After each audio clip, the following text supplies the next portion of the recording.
Des millions de conteneurs sillonnent en permanence les océans. Après bien des périples, ils échouent forcément dans un port, une zone de stockage où leur carcasse d'acier va finir de rouiller sans être recyclée. Sandra a 32 ans, Yannick 37. Ils vivent ensemble en Bretagne depuis 10 ans. Sandra travaille dans une galerie d'art contemporain. Yannick est professeur d'art plastique dans un collège. Il y a des brins rouges, il y a des brins ocre, il y a des brins orangés. Moi, je déteste pas ce marron. En cette matinée d'hiver, s'il s'aventure dans le dédale formé par ces milliers de conteneurs, c'est pour une raison bien particulière. On cherche une maison. On cherche une maison, en réalité. On est venu là au Havre pour trouver le container ou les containers idéaux pour construire notre maison. Donc la maison, c'est les containers. Et les murs de votre maison seront les tôles du container. Ouais. Oui, en tout cas les murs extérieurs. Les murs intérieurs seront isolés. Donc ça va ressembler à ça.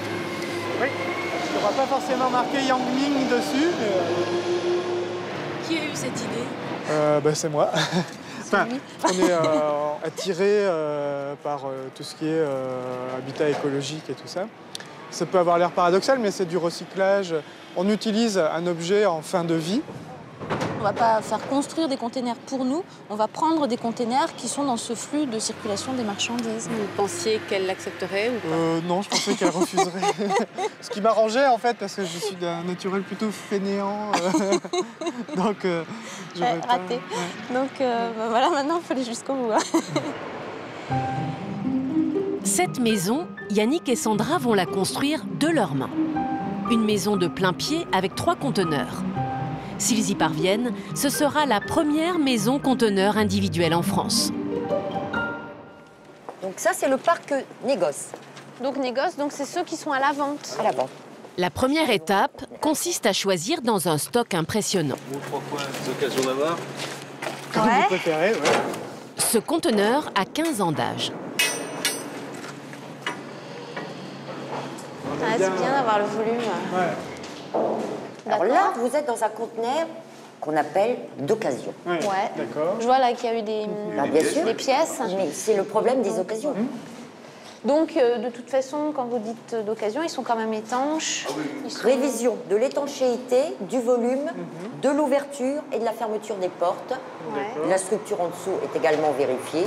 Voilà les critères des conteneurs d'occasion. Ouais. D'accord. On peut voir de l'extérieur du coup? C'est plutôt de l'extérieur que ça m'inquiète. À l'extérieur,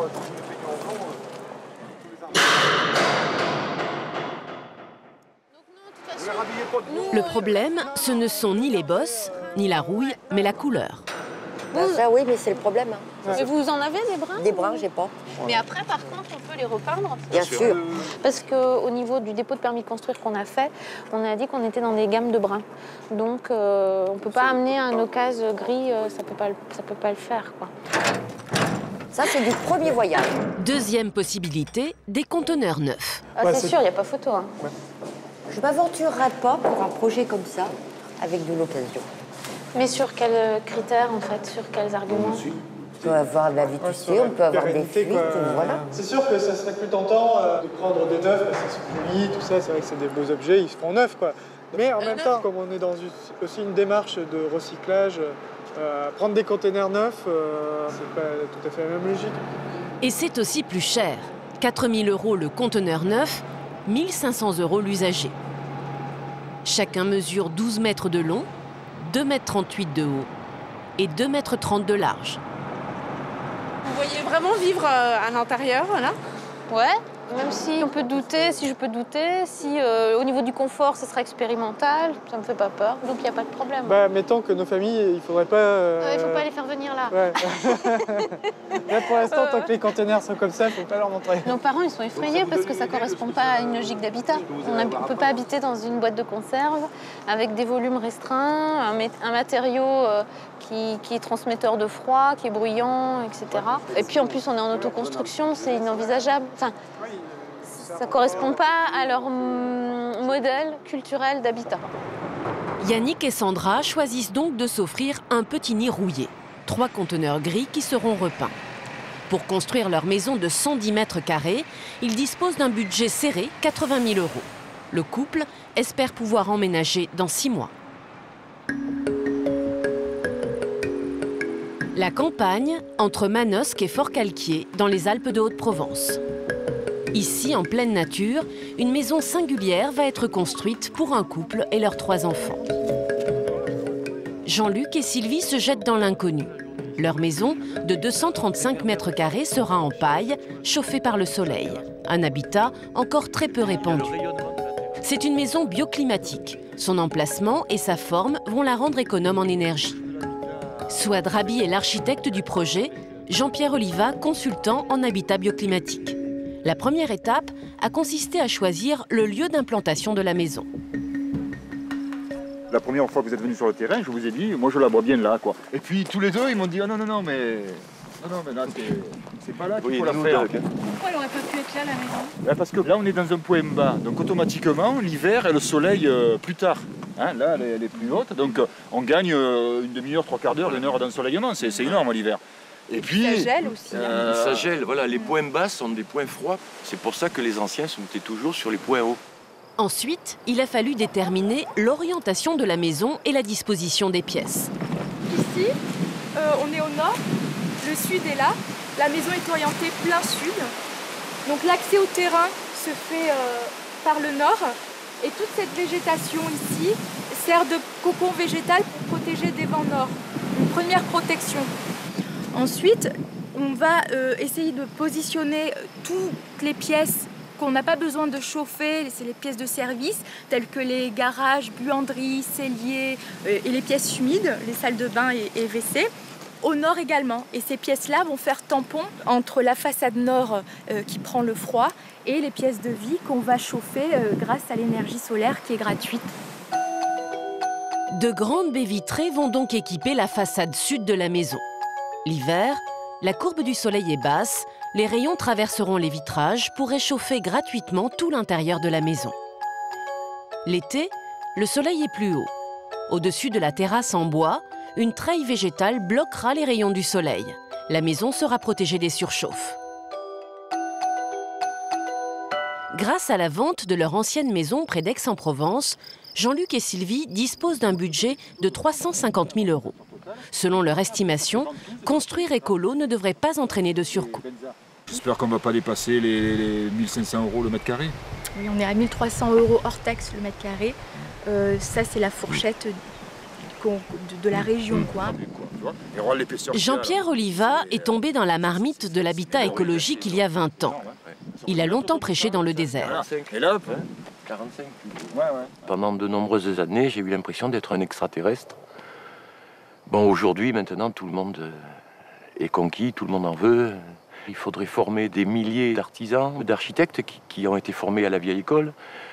Tout le monde, il faudrait former. Et là, on est très insuffisant en nombre.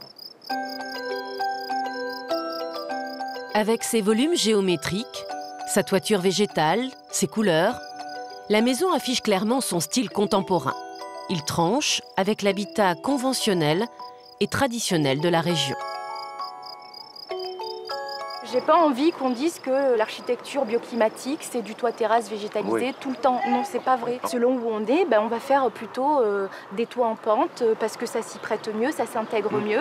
Toute construction bioclimatique est différente parce qu'elle s'adapte aux gens et aux lieux. En fait, c'est de la biodiversité qu'on essaie de faire, y compris dans l'habitat. Si Jean-Luc et Sylvie tiennent à construire écolo, c'est qu'ils sont fortement sensibilisés aux problèmes d'environnement. Jean-Luc Payan est apiculteur. Chaque jour dans son métier, il est confronté au dérèglement climatique. Ces dernières années, à cause de la sécheresse, sa production de miel a baissé de moitié. On a décidé maintenant, dans nos actes de tous les jours, de faire attention à l'environnement, quoi. Et notamment, l'acte de construire une maison, il est très important. Donc notre projet, c'est de construire une maison en respectant ces principes-là, respectant l'environnement, quoi. Moi, je ne veux pas que mes enfants me disent plus tard tu vois la planète que tu nous laisses, voilà, quoi. En France, le bâtiment est responsable de 25% des émissions de CO2. Un éco-logis en pleine ville. Ça n'a rien d'un rêve ni d'une utopie. Nous sommes à Saint-Denis, aux portes de Paris, à seulement 300 mètres du Stade de France. Dans ce quartier défavorisé, 4 maisons en bois massif vont sortir de terre, se faire une place au milieu du béton. Il s'agit de HLM, de logements sociaux, des maisons de 120 mètres carrés chacune. Vas-y, c'est bon, fais-le descendre là, moule rapido. Pour chauffer ces maisons, les charges seront de seulement 80 € par an.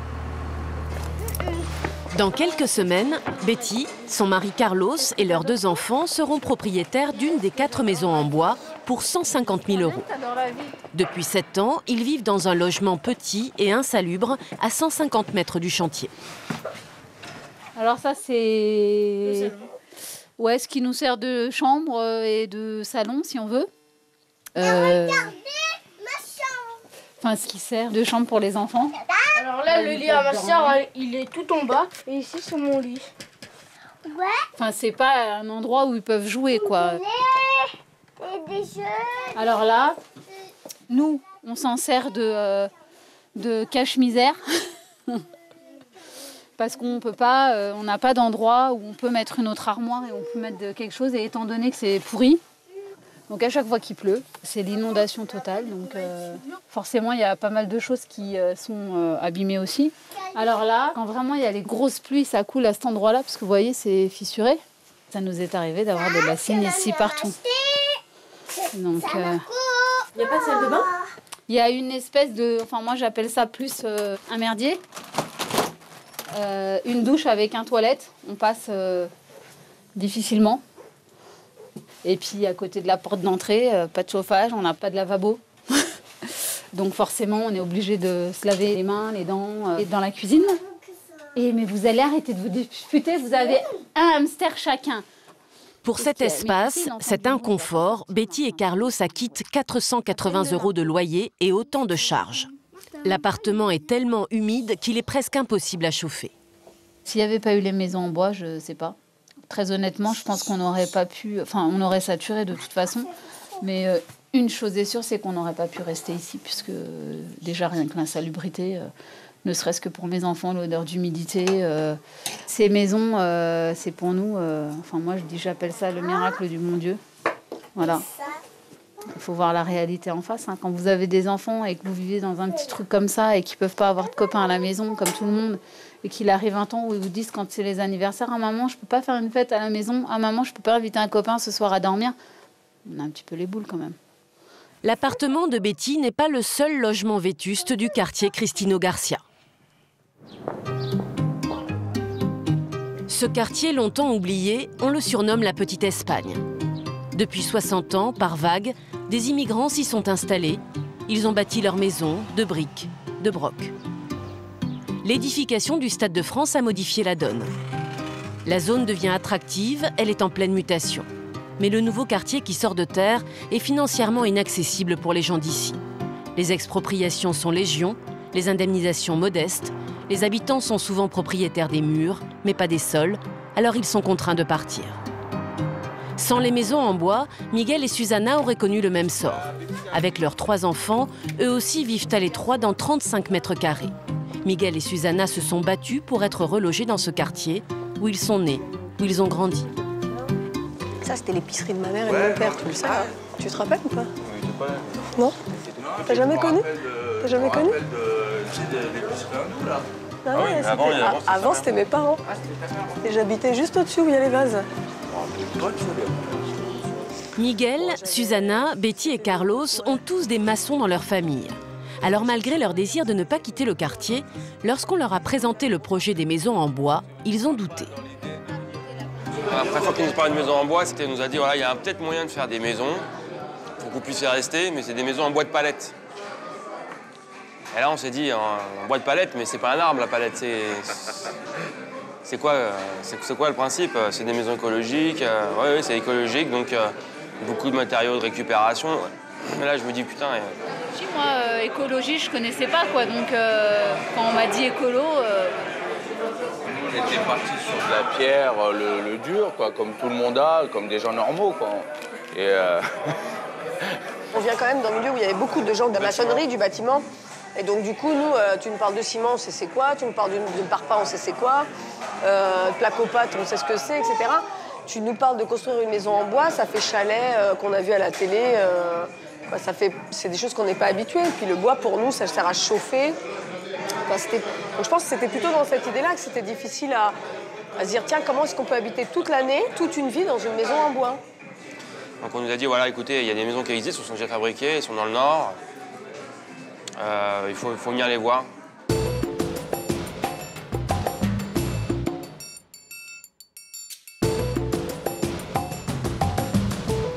Donc on a vu les maisons, puis là on est resté vachement étonné, parce que pour des maisons en bois de palette, c'était quand même de la belle maison, quoi. Ce projet de construction est doublement social. Si les maisons sont destinées à des personnes à faible revenu, elles sont mises en œuvre par des ouvriers en insertion. C'est pensé pour être monté facilement par un personnel pas forcément très qualifié. Toutes les maisons en bois ne sont pas écologiques. Souvent, le bois sillonne l'Europe sur des camions ou traverse même des océans, contribuant au dégagement de gaz à effet de serre. Cette fois, c'est différent. Le bois, comme l'équipe, vient du Pas-de-Calais, à 200 km de Saint-Denis.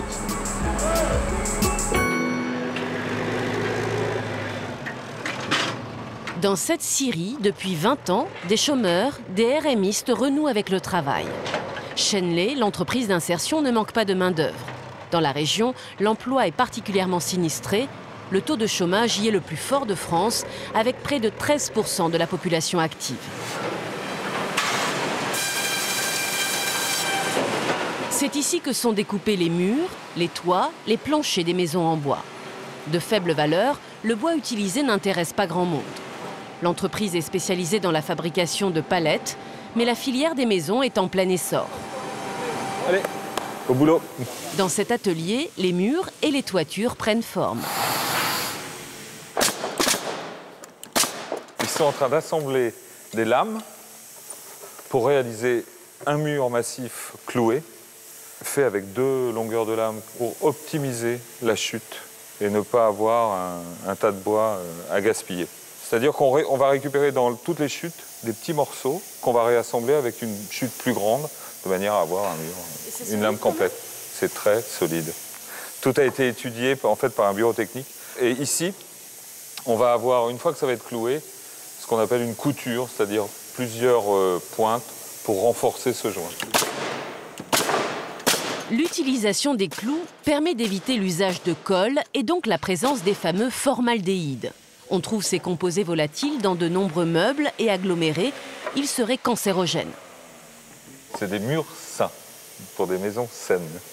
Et un environnement préservé. Vu que ce sont des forêts locales, on a peu de transport. Après, c'est débité sur place, dans la scierie. Les déchets sont broyés, passent dans la chaudière, qui sert à sécher le bois dans les séchoirs. Donc tout ça, c'est dans un périmètre très très court. 4 personnes en insertion se sont relayées pour assembler ce mur. Avant d'être montée, chaque maison en bois demande d'abord 1 mois de travail en atelier. Sur le chantier de Saint-Denis, 2 ouvriers vont se former. Il y a Daniel, 42 ans, 12 enfants. Il a passé plusieurs années à manier la truelle pour la construction du tunnel sous la Manche. Faites vos croix et tout, là, hein? Et puis il y a Raymond, 47 ans. Il a passé de longs mois sans emploi avant d'assembler les murs des maisons en atelier. Comme la plupart des ouvriers du bâtiment, ils ont surtout travaillé dans le béton. Sur ce chantier, ils vont découvrir les matériaux écologiques. Pour que les maisons soient économes en énergie, l'isolation doit être particulièrement performante. Elle va demander 1 mois de travail à Daniel, Raymond et Pascal qui les encadrent.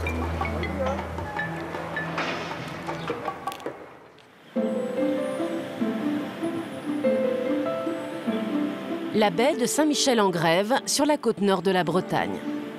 Ici, les vents et les embruns fouettent des murs de pierre, des toits d'ardoise. C'est ici que Yannick et Sandra vont construire leur maison conteneur de 110 mètres carrés. Tout près d'une église, en granit classé, au cœur d'une lande couverte d'ajoncs et de genêts. Pour que leurs rêves prennent corps, un chantier de taille attend les apprentis entrepreneurs. Marilyn, une amie du couple, est venue filmer le début des travaux.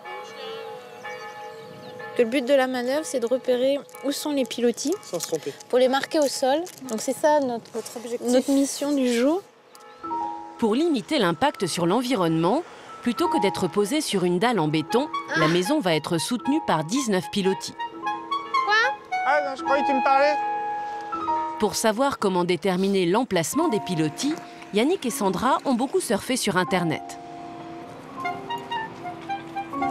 Ils passent aujourd'hui de la théorie à la pratique. Merde, c'est con ce tas de végétaux là. Il faudrait qu'on soit 3. Marilyn, tu peux venir nous aider? Bah non, je suis occupée. En fait, c'est l'arnaque. C'est l'arnaque, ouais, je me doutais du truc.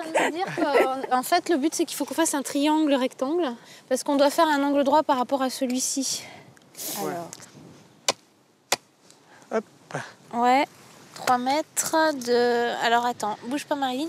Attends, je suis en train de réfléchir à la manœuvre qu'on est en train de faire, parce que le but, c'est de marquer le centre ici. Ouais. Il faut un angle droit ici, en fait. Ouais. Mais du coup... Ah non, je sais, il faut un angle droit qui fasse... Donc c'est bien... Ouais, il faut bien le 4 mètres là, mais il faut le 3 mètres là et le 5 mètres là. Ça veut dire que là où ça coupe ici, c'est bien l'angle droit. Ouais, c'est bien l'angle droit. Ouais. Donc c'est bien ça. Donc il faut les 3 mètres. Ouais, voilà. 3 mètres là, voilà. Donc, 3 mètres là, 5 mètres. Tu tiennes deux en même temps. Je vais chercher l'autre. Qui est à tes pieds là? C'est là. C'est bizarre, j'ai pas l'impression que ça fasse un angle droit là. Le but, c'est d'arriver là. On est conscient qu'on va se mettre des difficultés et que c'est pas gagné d'avance. On connaît nos limites. Mais on n'avait pas les moyens de tout faire faire. 4 mètres. Qu'est-ce que vous avez bricolé jusque-là?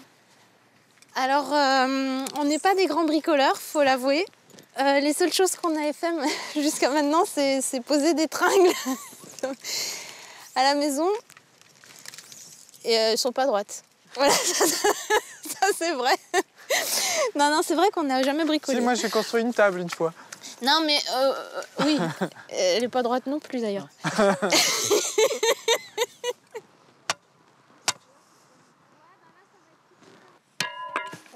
Bien conscients de leurs limites, Yannick et Sandra confient certaines tâches à des professionnels comme Didier Limousin, le terrassier qui ce jour-là travaille pour les propriétaires de la maison en bois voisine. C'est lui qui doit creuser les trous des pilotis. Qu'est-ce que vous pensez de ce projet? Oh bah, c'est sympa, c'est sympa. Faut voir le final après. Mais bon, maison bois, c'est bien quoi.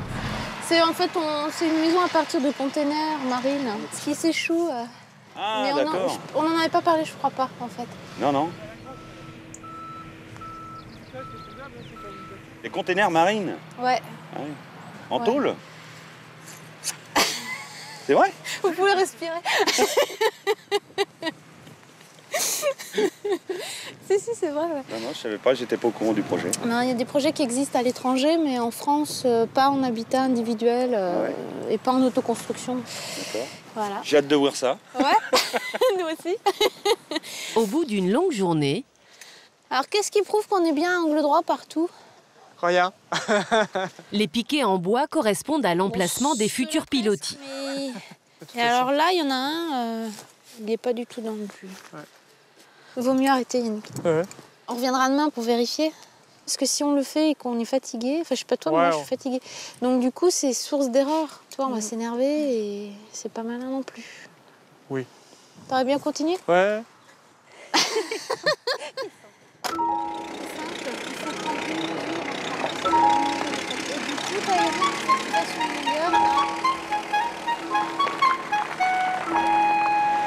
Yannick et Sandra vivent dans la moitié de cette traditionnelle maison bretonne en pierre. 50 mètres carrés froids et humides. Là, il fait 15 degrés pour une hygrométrie à 85%, quoi. Donc 85% d'humidité. Voilà, dans la maison. Ils ont choisi de construire en recyclant. La multitude de matériaux usagés offre de nombreuses possibilités. Celle-ci, c'est celle avec les pare-brises. C'est comme en écaille, c'est des pare-brises en écaille. Donc c'est une récupération de pare-brises. Là, c'est pour un lieu public en fait. C'est une chapelle, une chapelle, je crois. Ouais. Il y a un ballot de papier, les papiers compressés, voilà. Il y a un souci de se démarquer? Oui, mais c'est pas dans le souci de forcément montrer aux autres que la nôtre serait mieux que la leur, forcément. Mais par contre, de se démarquer peut-être dans l'idée qu'il y a plein de choses possibles. Que ça puisse exister dans l'esprit, plus globalement, d'autres personnes. Le lendemain matin. Réflexion faite. On décale tout de 15 cm par là. Une bombe de peinture plus tard, l'emplacement des pilotis est marqué. Je trouve qu'on a bien choisi la couleur. Le hic, c'est qu'une semaine après, le maçon est passé, il a jugé les mesures peu précises. Yannick et Sandra ont donc tout recommencé.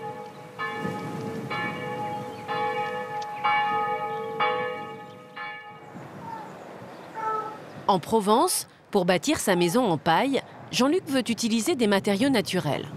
Pour fabriquer l'ossature en bois, il a choisi un charpentier dont l'atelier est situé à seulement 3 km du chantier, ce qui limite la pollution par les transports. Salut, j'ai dit il fait beau, il va être sur les chantiers, tout ça, mais... J'aimerais bien en profiter, toi, mais non. Pas le cas, Jean. Il faut avancer, ça va, et toi? Ouais, on avance pas trop mal, quand même. Bon. Paroi numéro combien, là? Là, on est à la paroi 9. 9? 9. Sur combien tu m'avais dit l'autre fois? 19. 19. Ah, ouais. On est à la moitié, c'est bien, tu vois. Mais attends, je suis passé quand? Mercredi? T'étais déjà à la 9, non? Non, j'étais à la 7, tu vois. Donc celui-ci, là, qu'on voit, c'est... C'est celui-ci, là. Qui est au-dessus de la porte. Le bois du Douglas vient des Vosges. Donc là, involontairement, on fait un peu une entorse à nos principes. Hein. Donc la paille est locale, l'artisan est local, mais le bois, on a été obligé de le faire voyager et surtout de le faire passer en étuve, quoi, hein, pour travailler avec du bois sec. On ne peut pas travailler avec du bois qui va se déformer. Donc là, ça monte à combien de degrés là-dedans? Enfin, ça doit monter très fort, donc ça doit quand même être gourmand en énergie. Bon, on ne peut pas être parfait. Jean-Luc se soucie de ce qu'on appelle l'énergie grise, c'est-à-dire l'énergie dépensée pour extraire, transformer, transporter, puis recycler un matériau de construction. Moins il y a d'énergie grise utilisée, plus l'habitat est écologique. Donc je repasse lundi, paroi 14 lundi? Non, lundi pas paroi 14. À rigueur 9. Encore 9? Allez, grande, c'est 8. T'as une grande maison. Allez les gars, à la prochaine. Ciao, plus. Ciao.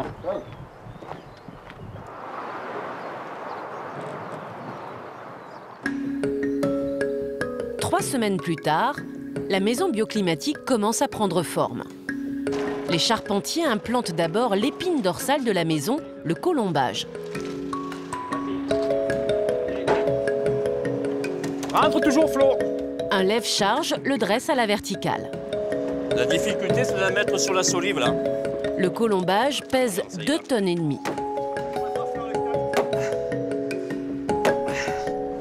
Ça y est, c'est parti, Jean-Luc. Ouais, putain, si ça boite nickel. C'est prévu. Attention. Du bois, plus tard de la paille, mais faut-il craindre le souffle du grand méchant Mistral? Même s'il y a une tempête, c'est prévu quand même pour des grosses rafales de vent. Hein. Sinon, avec le Mistral chez nous, premier vent, la maison est par terre. Hein. Une maison en bois de paille, structure bois, il y a des tests de résistance meilleurs que dans du traditionnel. Hein. Il faut qu'on trouve les 3 petits cochons et puis on fera le... Et on leur montre. On fera le test. Vous avez vu que c'est beaucoup plus résistant? Rien ne peut l'attaquer, maman? À part l'eau, l'humidité. S'il y a des infiltrations, là, oui, il faut faire attention. Mais comme en principe, il ne devrait pas y avoir d'infiltration. Faut pas qu'il y en ait. OK. Un peu de colle, quelques vis. L'ossature en bois va être installée en 10 jours. Le rez-de-chaussée, l'étage et la toiture terrasse. Regarde, Marlon. En fin de matinée, le tiers du rez-de-chaussée est monté. Baisse un peu. Et la famille est au complet. Papa, il est où, papa? Il est à la fenêtre déjà? Oh, bah écoute. Viens, on va passer par la porte. Hop. Ça y est, on rentre dans la maison.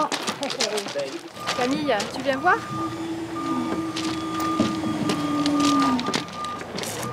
Ça y est, ça avance. Ben oui, je suis tout émue de voir... Doucement, vous allez avoir les volumes se dessiner. Exactement. C'est l'avantage de Saturbois ou l'inconvénient, c'est. En maçonnerie, tu as le temps de voir ton volume là, bim bam boum. Là c'est brutal. Là c'est brutal d'un coup, tu vois. Ah, c'est comme ça. Oui, mais c'est un bon choc, moi j'aime bien. T'as vu la maison en bois? Hein? Ouais. Comme tes caplas, quand tu fais des maisons avec tes caplas. C'est pareil. Et après on va mettre la paille, tu vois? Et sur la paille, après, on peut rentrer après Ah ouais, après on pourra rentrer. dans la maison en bois. Ouais. Et pourquoi on va faire la cuisine comment? La cuisine pareil, en bois. Toute la maison va être en bois. Pourquoi? Virgile, 3 ans, s'étonne. Camille, 13 ans, bougonne. Mais bon, si c'est tout en bois, ça va faire moche, parce que ça va faire comme un chalet. Elle sera où la chambre? Je sais pas, vers là. Non, mais de toute façon, je vais pas y rester longtemps ici. Je vais pas rester toute ma vie paumée ici, quoi. Tiens Camille, tu sors le clafoutis aussi? Camille et sa grande sœur, Léa, 16 ans, ne montrent pas beaucoup d'intérêt pour le chantier. Un peu de fraîcheur. Ah, t'as mené les cours quand même? Léa prépare l'épreuve de français du bac. Alors, je t'ai pas trop vu là-bas, au milieu? T'oses pas, là? Ils te font peur? Ouais, j'ai peur, ouais. Ah bon? Tu attends qu'ils partent pour aller voir un peu quand même ou pas? Parce que... Je vais y aller, ça va. Les 2 adolescentes regrettent leur maison près d'Aix-en-Provence. T'as envie de poulet? Eh ben super alors. Nous, on n'a pas vraiment posé la question. C'est vrai qu'on est venu parce qu'on était obligés. C'est vrai que là, ça fait un gros changement. Pour aller faire du shopping, par exemple, il faut que je demande qu'on m'amène. Alors qu'à chaque fois, je pouvais... Quand j'étais sur Aix, voilà, pas de souci. L'autre pomme de discorde concerne l'installation de toilettes sèches dans la maison. Il n'y a pas de chasse d'eau parce que les Anglais, là, avec leur water closet, ils nous ont mis sur la mauvaise piste. Donc il n'y a pas d'eau. Et donc au lieu de tirer la chasse, on prend une poignée de sciure ou 2 que l'on met avant de quitter les toilettes. Voilà. Et donc on vidange ça une fois par semaine ou une fois tous les 10 jours. Et après on va jeter ça sur un compost, quoi. Dans un premier temps, c'est moi qui ferai la vidange. Mais après, peut-être que vous serez amené à le faire. Pas moyen. Alors là, le compost, tu vas l'utiliser pour le jardin. Ah oui, oui. Donc voilà. Pour 3 ans après, on pourra l'utiliser pour le jardin, quoi. Mais ça sera décomposé, ça sera... Mais je mangerai pas les trucs, de toute façon, je ne vais plus faire. Quand j'en parle à la maison, que moi, qui ont maintenant 70 ans, hein, ils ont connu ça. Hein. Il n'y avait pas de chasse d'eau. Hein. Donc ils allaient l'été au Cagada, on appelait ça. À l'extérieur de la maison, il y avait un endroit aménagé. Ça, c'est vrai que ça les inquiète énormément. C'est surtout pour les autres quoi, qui viennent chez nous. Je sais pas, je trouve que ça le fait pas. Ça fait... C'est économiser l'eau, hein. C'est un enjeu important pour le futur, l'eau. Hein. Voilà, donc il faut penser à l'économiser à tout moment de la vie. Il faut qu'elles fassent leur propre chemin et puis c'est une histoire de maturité et puis on verra bien.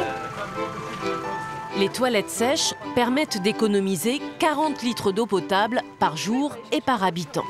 C'est aussi une économie de 40% sur la facture d'eau. 3 km séparent le chantier du village. Pour l'instant, les filles repartent en voiture. Bientôt, ce sera sur un vélo électrique, même si ce n'est pas gagné. Je trouve que c'est pas très beau une fille sur un vélo. Oh là là. C'est vraiment les réactions par rapport aux parents parce que donc Jean-Luc, mais si, non, je parle pas que moi. Bon, votre père il adore le vélo déjà, voilà. Et moi d'entendre ça à une fille sur un vélo, moi qui suis une féministe convaincue, ça non, mais il fera hyper chaud et tout, non, voilà. Non mais là c'est des jours toute transpirante sur un vélo là. Oui mais tu vas pas te déplacer aux heures les plus chaudes.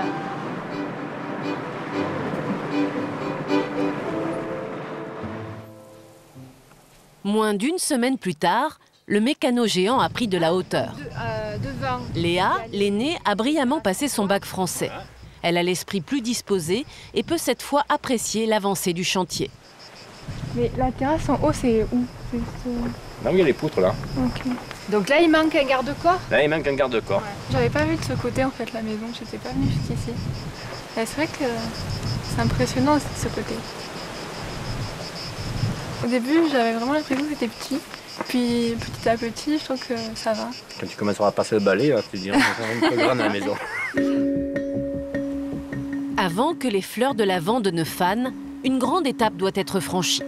La pose de la paille de la maison bioclimatique doit impérativement commencer avant les pluies d'automne.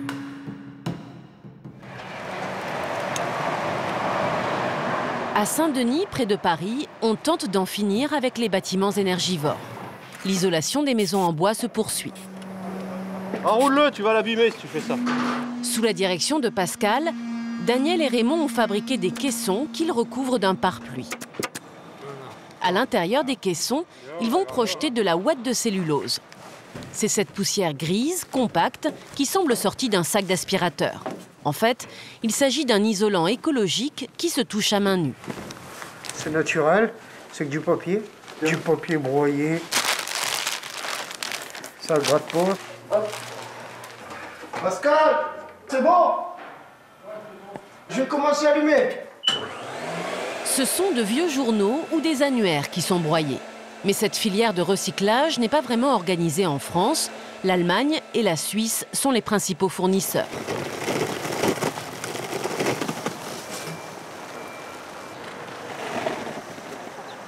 Alors, tu vois pas grand chose, mais tu sens le produit qui passe dans le tuyau. Tu vois, la toile elle se gonfle. Donc il faut la laisser se tendre, enfin tu vois, se gonfler légèrement. Et le produit, de toute façon, c'est très fluide, ça s'étale super bien, tu vois. D'accord? Donc ensuite, tu passes au suivant. La couche d'isolant aura 15 cm d'épaisseur. C'est un matériau qui est absolument pas nocif pour la santé. Bon, quand on le pose, on met un masque parce qu'il y a des poussières et toute poussière est quand même nuisible. Va pas trop vite à déplacer. Laisse-le se remplir. Sur les chantiers d'habitat écologique, la laine de verre et la laine de roche sont interdites, car elles entraînent des allergies et on les soupçonne de favoriser certains cancers. Je ne vais pas montrer ça à ma femme, mais c'est ce que je fais chez moi en fait. Toujours sous les meubles et sous les tapis. Après tant d'années à travailler dans le béton, à construire le tunnel sous la Manche, Daniel et Raymond découvrent le confort que leur apportent les matériaux écolos. La ouate, le bois, l'absence de colle, ils sont conquis. Un chantier comme ça, c'est autre chose que de la maçonnerie. Parce que c'est plus naturel. Le ciment, c'est pas bon. J'ai eu des problèmes déjà, moi, avec du ciment. J'avais attrapé la gueule de ciment. C'est quoi? C'est tout des petits trous. Ça traverse la peau. Et c'est douloureux quand même. Ça peut s'attraper sur les mains. Moi, j'en ai eu sur le ventre quand je travaillais au tunnel. Ça transperçait le tablier. Ouais, mais là, question du bois, on peut le toucher, ça fait rien du tout. Sur ce chantier, Daniel et Raymond ont aussi la satisfaction de construire des logements sociaux. On aide les gens qui sont dans le besoin. Moi, je suis content. C'est des gens comme nous, ils ont remis un petit revenu. C'est pas des gens riches. Ils vont quand même avoir une maison pour eux. Pour des trucs sociaux, je trouve que c'est mieux ça que les bâtiments qui bâtissent vite fait, là. Et c'est la vérité, et ça vaut pas ça. Il vaut mieux avoir ça. Et on devrait en faire plus, des trucs comme ça. Loin de leur terre du Pas-de-Calais, depuis le début du chantier, Daniel et Raymond logent dans un hôtel bon marché. Pour réduire les frais, ils partagent la même chambre. Moi, je dors là-haut. Moi, je suis toujours habitué en haut. J'aime mieux rester en haut. Hop, je vois bien la télé. Hop. Et moi, j'aime bien dormir en bas, comme ça, je peux pas tomber plus bas qu'à terre. Ah, mais t'as une plus grande place en bas quand même. Ouais, la trop, normalement. Ouais. Bon, on s'engueule pas pour la télé, c'est déjà pas mal, c'est vrai. Je suis fier de moi. C'est une partie de nous. C'est nous qu'on a construit ces maisons. Bon appétit, Raymond. Bon appétit. Ah. Plus belle la vie. Ah, ton film préféré. Ah, moi, je pense à ma femme quand je regarde ça. Normal. Elle regarde en même temps que moi. Roland Myrtha, il s'aime. Et il n'y a qu'à les regarder. Oh ben, je vais regarder, je vois rien. Le chantier devrait les éloigner encore de chez eux pendant 2 mois. En Bretagne, Les pilotis de la maison conteneur ont été coulés par un maçon. Ce choix des pilotis a permis d'utiliser 2 fois moins de béton que pour une dalle. Aujourd'hui, Yannick et Sandra vont creuser des tranchées pour faire passer les réseaux d'eau et d'électricité. Tu peux regarder de près comment tu fais? Ouais. Ou ça te stresse? Ouais, tu peux. Tu peux même me conseiller. Hein. Ouais, peut-être qu'il faut que tu mettes ta ceinture. Hein. Ouais, il faut tout le temps attacher sa ceinture, c'est très important. Ils ont loué une mini-pelle pour 2 jours sans en avoir jamais conduit. Bah voilà, ça c'est le klaxon. Comme ça. C'est pas là les trous, c'est pas là. Faut pas qu'ils flinguent le terrain non plus. Avant de creuser, Yannick doit d'abord déplacer ce tas de terre. Les débuts sont hésitants, plutôt chaotiques.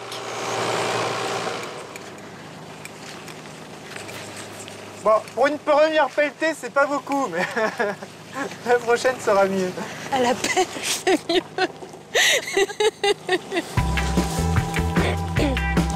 Je pense qu'il faut que tu imagines que c'est comme avec ta main. Si tu fais ça, c'est pas suffisant. Faut que tu fasses ça et que tu tires en même temps. Ouais, que je tire en même temps. Ouais, mais faut pas oublier que je suis un peu dyslexique.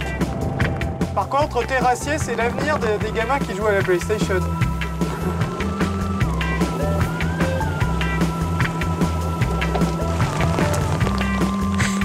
Eh, t'as doublé le volume là? Ouais. Ça y est, il fait son fier. Je dirais pas quelle sensation de puissance ça peut donner à un homme. Ouais, mais il dit pas qu'il a pas dormi de la nuit à cause de ça. Le voisin de Yannick et Sandra s'y connaît en tractopelle. Philippe est maçon. Il a construit et habite la maison en béton qui surplombe leur terrain. Normalement, pour les 2 tranchées, il faut 1 heure. Même pas. 2 tranchées, 1 heure? Ouais. Oh, tu charries. Et pour déplacer les tas, toi, t'aurais mis combien, toi? Une demi-heure, même pas. Un quart d'heure. Est-ce que c'est vraiment du coup une économie de faire soi-même? Parce que vous avez prévu combien de temps là? Bah, 2 jours. Nous, pour l'instant, la location de la machine, plus les gaines, voilà, on est à 900 €. Par rapport au devis qu'on a eu d'entrepreneur, c'est moins cher. C'est plus de la moitié, 2 tiers moins cher.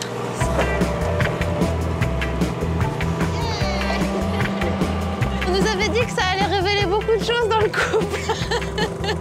De construire une maison. Et alors, pour l'instant? Il est lent. Sandra, ta gueule.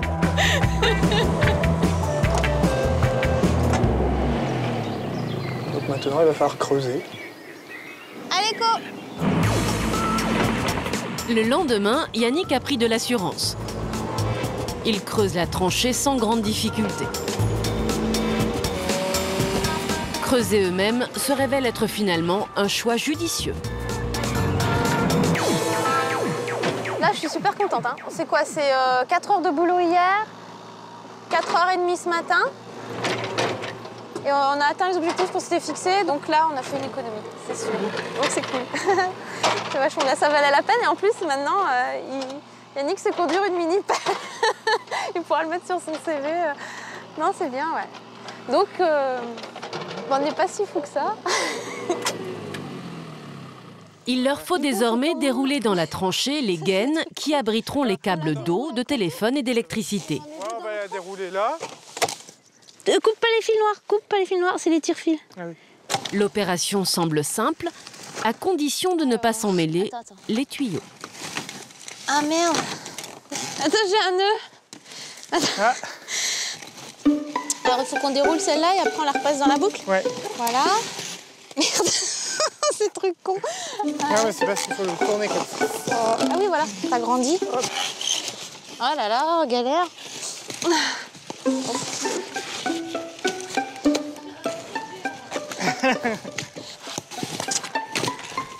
On se raccorde au réseau d'eau potable. Vas-y, retourne encore. Et au réseau d'électricité. À terme, l'ambition, c'est de passer en autonomie, quoi. Électrique et en eau. Une cuve de récupération d'eau de pluie est déjà prévue. Ouais. Elle alimentera notamment la machine à laver le linge. Voilà. Bon, bah, on a du rame, mais hop. C'est joli, hein?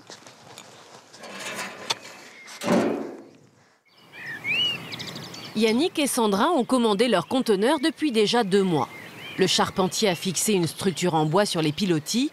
Il ne manque donc plus que les 3 boîtes d'acier et elles arrivent demain. Demain, c'est Noël. C'est la même excitation qu'à 5 ans, la veille de Noël, quoi. Un peu de stress? Ouais, quand même. Parce que pour manœuvrer, là, c'est assez étroit, en fait, pour un semi-remorque. C'est un peu raide, donc ça va être... Ils vont batailler un peu, je pense. Donc maintenant, demain, ça sera le moment de vérité. Le gros jour. Ou alors, on fera une maison en bois. Les containers, ils montent pas jusqu'ici. Il reste des planches. À Saint-Denis, l'isolation des maisons est achevée. Les murs sont couverts de mélèze, un bois qui, sans traitement, résiste aux termites et aux intempéries. C'est pas le monsieur qui va acheter le lit, c'est maman qui doit l'acheter le lit, avec papa. Les futurs propriétaires visitent presque tous les jours le chantier. Betty et ses enfants y passent à la sortie de l'école. Oh là là! Elle est où la chambre à Paloma? Elle est là. Ouais! Waouh! Tu vas le mettre où ton lit? Là. Et je vais y aller Cendrillon. Cendrillon? Un lit de Cendrillon? Oh, alors là, ouais. je peux pas y croire. On va faire une belle chambre de princesse? Je peux pas y croire. C'est vrai? Oh là là. On va aller... Dans la maison voisine, les enfants de Susanna, eux, sont inquiets face au poêle. Maman, c'est quoi ça? Bah ça, c'est toutes les pièces pour monter la cheminée, en fait. C'est comme un puzzle. Ils vont faire un carré, et puis on n'aura plus qu'à mettre du bois dedans pour chauffer la maison. Si le Père Noël il passe, il se brûle. Si le Père Noël y passe, c'est qu'il se brûle. Mais non, c'est magique, le Père Noël y passe, et il vient quand il n'y a pas de feu dans la cheminée. Ce poêle en morceaux sera l'unique source de chauffage de la maison. Il est taillé dans de la stéatite, une pierre volcanique. Tout ce qui est blanc, c'est de la stéatite. Et plus il y a de blanc sur la pierre, plus elle accumule la chaleur et plus elle va la restituer dans le temps. Donc vous faites du feu pendant 3 heures dedans. Au bout de 3 heures, vous arrêtez de faire du feu dedans et la pierre va chauffer la maison pendant 24 heures. Donc là, c'est pas comme un poêle traditionnel où on chauffe l'air. Là, lui, il va rayonner, donc il va chauffer les murs et c'est les murs qui chauffent la maison. Que l'on soit près du poêle ou pas, la température est homogène dans toute la maison. La consommation d'un poêle comme celui-ci, c'est 5 à 6 terres de bois à l'année seulement, pour chauffer toute une maison. Donc 5 à 6 terres de bois, c'est quand même plus économique que d'en consommer 15 pour un petit poêle traditionnel. Pour chauffer 120 mètres carrés, les futurs habitants ne devraient pas débourser plus de 80 € par an. Mais l'investissement de base est lourd, 11 000 €, poêle et main-d'œuvre comprises. Ce sont ces briques à forte inertie qui vont permettre de stocker et de redistribuer la chaleur du poêle.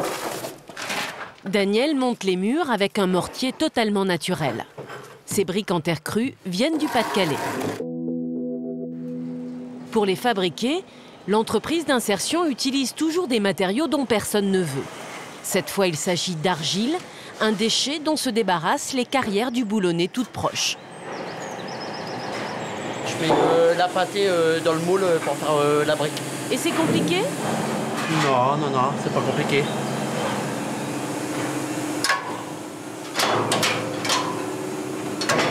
L'argile n'est pas cuite, les briques sèchent à l'air libre en moins de 2 semaines.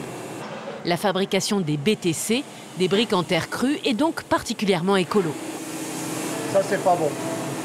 Donc, quand c'est comme ça, on broie, on le met là-bas et on fait là non plus.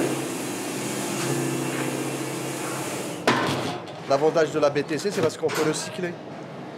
Rien ne se perd. Même si c'est sec, on peut la broyer et on peut l'injecter dans la production.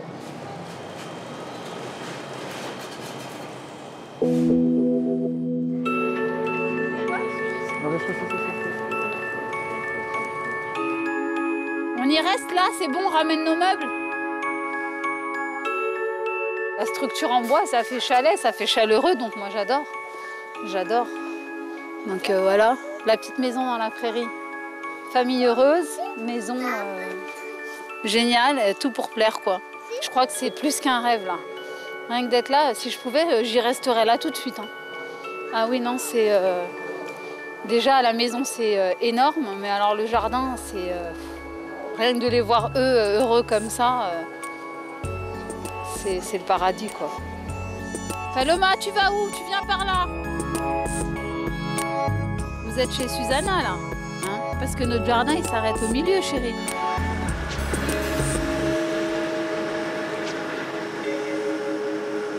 Un jardin va aussi pousser sur le toit des maisons. Une couche de goudron assure l'étanchéité, mais ce matin, elle va être végétalisée. Des plantes grasses vont être plantées sur la toiture. Elles absorberont les pluies d'orage, les poussières, les particules des voitures, mais surtout elles rafraîchiront la maison en été. Ça fait l'isolation. L'hiver, ça conserve la chaleur. Et l'été, c'est le contraire. C'est un système qui a été prouvé, hein. Même sur les immeubles. Hein. Il n'y a pas que sur des maisons, il y a les immeubles. Hein. Carrément, hein, tous les meubles. Hein. Oh, ça se fait de plus en plus maintenant. C'est joli. Bon, bah là, c'est le début, hein, mais il faut voir après. Hein. Au bout de quelques mois, ça y est, hein, ça a pris un peu partout. Hein. Ça va se multiplier, ça va... Même comme ça, on les prend comme ça, on les jette comme ça, là, et ça suffit, hein, ça va prendre. Hein. Et s'il pleut très fort hein. Ah là, s'il pleut, il n'y a pas de souci, là. D'ailleurs, c'est pour ça que nous, on s'arrête là. Là, ça retient le système, ça retient la terre. D'ailleurs, ça Cette climatisation écologique coûte entre 50 et 100 € le mètre carré pause comprise. Inutile de passer la tondeuse, il suffit de grimper une fois par an et vérifier que des mauvaises herbes n'ont pas poussé. À Berlin, en Allemagne, la végétalisation de nombreux toits a permis de rafraîchir l'atmosphère de 3 degrés pendant les chaleurs estivales.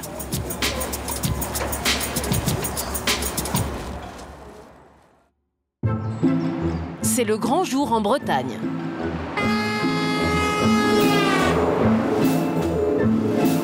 Il passe difficilement inaperçu. Les 3 conteneurs de Yannick et Sandra effectuent leur dernier voyage. Ils sont presque à destination. Sandra est retenue par son travail. C'est donc Yannick qui réceptionne les gros colis en acier. Apparemment, pour manœuvrer, bon, c'est un peu serré, quoi. Donc, il va falloir manœuvrer sec. A priori, ça passe. Ouais, ça va être chaud, quoi. C'est le début de l'été, le sol est sec, et le semis grimpe du premier coup jusqu'en haut de la côte. Les 3 conteneurs gris ont été prédécoupés et repeints. Yannick et Sandra ont choisi la couleur sur catalogue. Nickel, joli rouge et tout. Ça va être salon. Les charpentiers et plusieurs amis du couple sont venus regarder ou prêter main forte à Yannick. Yannick a loué une grue de 45 mètres pour positionner les conteneurs. Cette fois-ci aux manettes, il laisse faire un professionnel.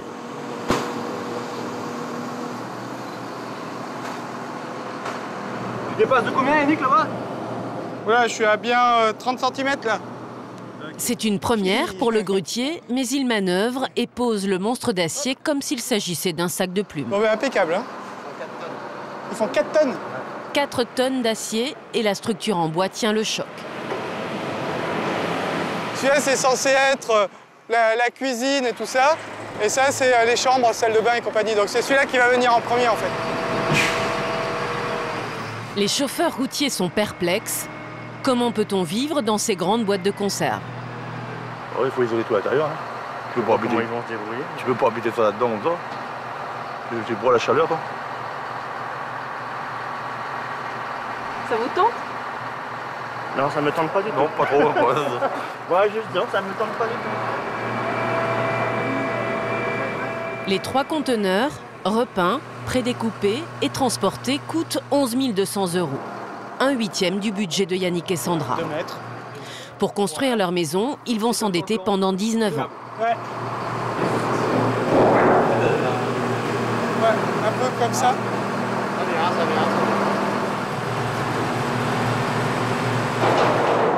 Bon ben nickel.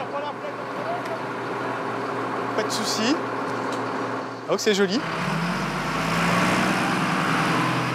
Un sas en verre, translucide, reliera les 3 volumes pour qu'ils deviennent une maison. Les semi-remorques repartent sur les routes à vide, ce qui n'est pas très écolo. On n'a rien sans rien. Donc la seule maison vraiment écolo, c'est la maison où tu ramasses la terre chez toi au sol et tu fais les murs avec, quoi.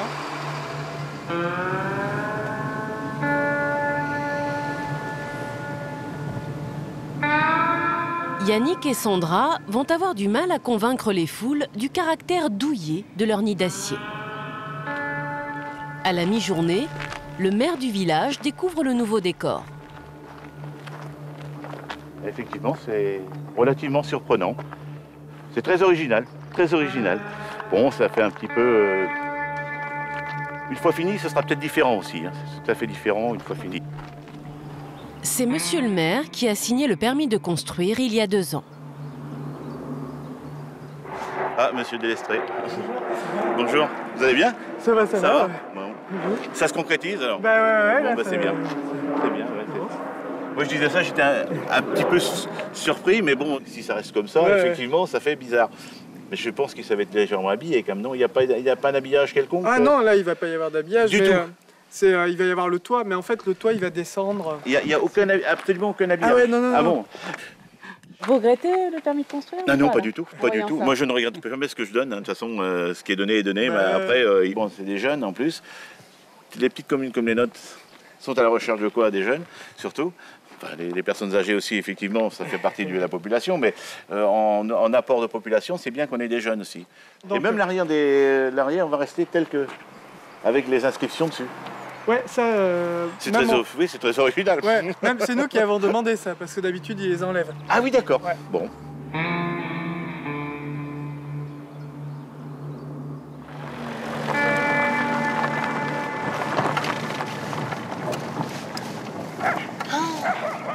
Ouais, carrément de tout repeint.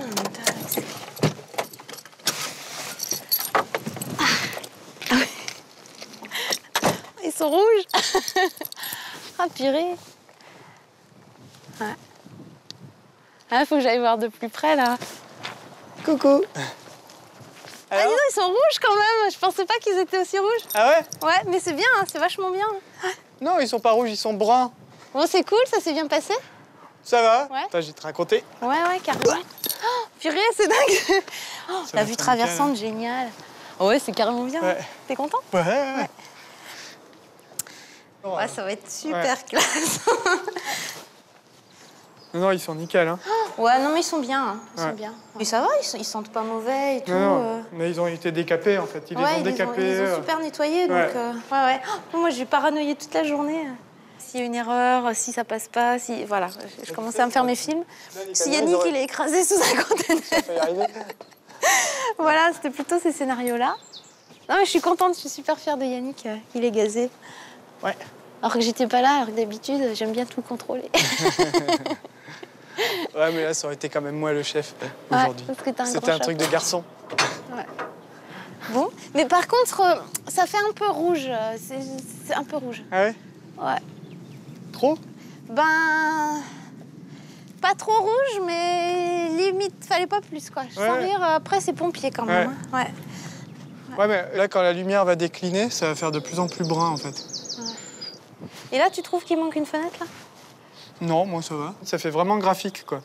Ouais. On est dans l'objet. C'est pas comme une maison que tu vois se construire petit à petit, jour après jour. Là, il y a vraiment, pof, un objet fini qui arrive, quand même. Ouais. C'est quand même une maison objet, hein. C'est pas... Ouais. Bon, c'est pas planté, hein. C'est dingue, hein. Non, c'est pas planté. Ouais, il n'y a pas de mauvaise surprise. Ouais, c'est nickel. Quand même, je trouve que c'est un peu rouge. Ah ouais? Ouais.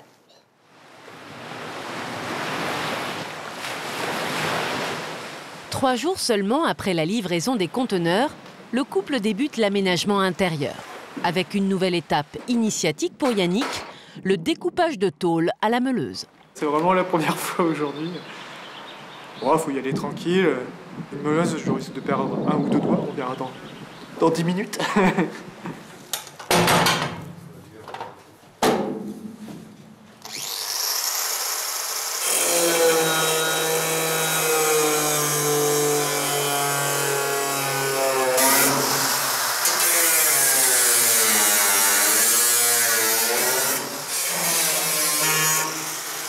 Ça va, c'est pas trop dur?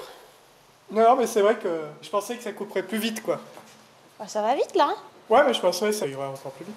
Si on a choisi de faire la meuleuse nous-mêmes, c'est par économie. Parce qu'en fait, toutes les ouvertures qu'on a fait faire, c'est les ouvertures pour les huisseries. Pour les fenêtres, baies vitrées, toutes ces choses-là. Et donc, il fallait qu'on soit sûr que les coupes soient nettes, quoi, soient propres, bien perpendiculaires. Alors que là, la découpe que Yannick est en train de faire, c'est pas grave si elle n'est pas aussi nette que pour les huisseries. Parce que là, ça va être pris dans l'isolant. Donc, peu importe la qualité de finition, là, c'est pas grave. Ça fait 1 heure? Ouais. Donc, si on se dit 1 heure par truc... Ouais, t'en as pour 15 jours de boulot, hein, peut-être. Non, mais il n'y en a pas pour 15 jours, là, tu rigoles. Hein. Oh, 1 semaine. Hein. Ouais. 1 semaine, ça, c'est sûr. L'épaisseur de l'acier est de 2 mm. Yannick viendra à bout de toutes les parois intérieures après 40 heures de découpe. Dans les Alpes de Haute-Provence... Bon, allez, on va se remplir notre camion de paille. Depuis 1 an, ouais. Jean-Luc stocke 2000 bottes de paille sur son terrain. L'ossature en bois est terminée, la paille va pouvoir être mise en place. Même si les bottes étaient protégées par une bâche en plastique, certaines ont souffert. Il y a un peu de déchets, mais on a dû perdre 10%, quoi. Voilà. Dès qu'elle a pris un peu d'humidité, la paille a noirci, quoi. Bon, après, elle a séché de nouveau, elle est sèche, mais bon, vu qu'on en a largement de reste, eh ben, on est un peu sévère. Dès que c'est un peu noir, on l'écarte. Mue de serpent. Vous trouvez d'autres bêtes? Des puces. Des puces, ah oui, cet hiver, il y a plein de puces. Cet hiver, mais là, ça va mieux quand même. Parce que putain, ça commence à se gratter. Allez. Acheter 1 € la botte, la paille est un déchet recyclé qui vient du champ voisin. On ne peut pas rêver meilleur bilan énergétique. La toiture du garage va être isolée la première. On essaye de bien rentrer le ballot, et après on va bourrer tout autour de paille un peu en vrac, histoire de bouger. Hein.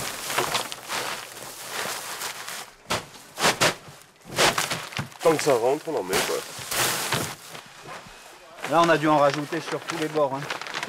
Là il aurait fallu les caissons un poil plus serrés. Quoi. Tristan, Samuel, Damien et les autres sont novices dans la construction en paille. Ils viennent d'achever une semaine d'apprentissage au centre de formation du Gabion dans les Hautes-Alpes, mais à l'origine ils sont maçons.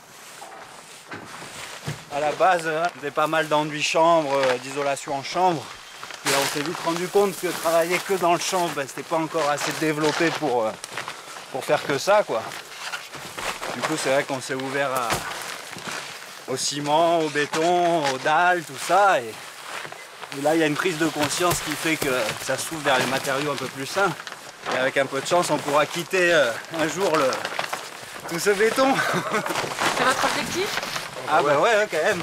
C'est plus facile que le ciment? Non, mais il y a une chaleur quand même, il y a quelque chose qui se dégage. On se croirait presque en vacances. Et les uns et les autres, vous avez quel type d'habitat? Nous on loue des maisons pourries quoi. Mais bon, c'est que partie remise. Il aura fallu 3 heures et une centaine de bottes pour isoler les 50 mètres carrés du garage. La pose des premières bottes d'une maison en paille revêt autant de symboles que le premier parpaing ou la première pierre d'une maison conventionnelle. Pour l'occasion, la famille, presque au complet, apporte sa botte à l'édifice.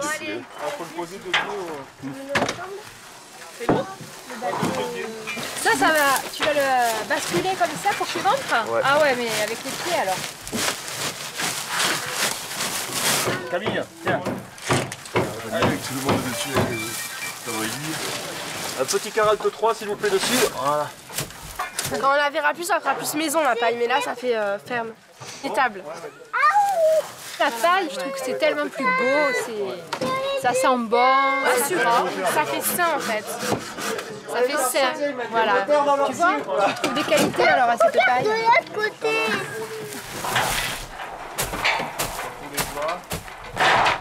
L'équipe de kickboxing poursuit la mise en place de la paille à coups de pied. Et ça, on vous a appris à faire comme ça ou... Ouais. Ouais, dans la formation, dans la on vous dit donner des coups de pied? Mais avec une planche, ça répartit bien la force. Ça reste dans l'ambiance paille. Toujours pareil, pas de machine, tout le truc.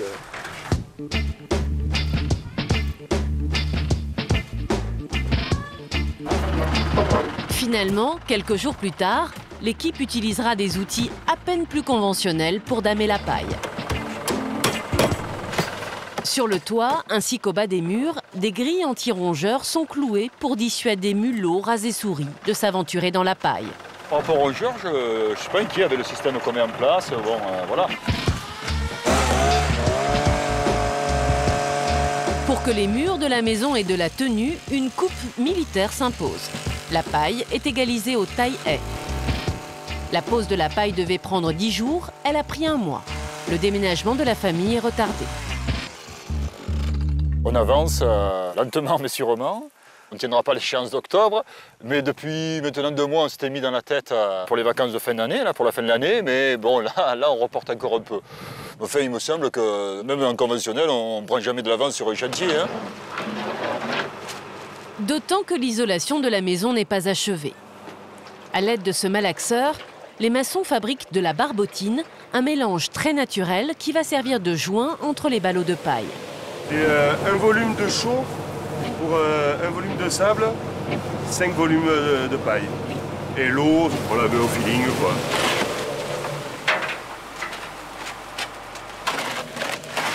L'été s'achève, Jean-Luc peut délaisser ses abeilles et ses ruches.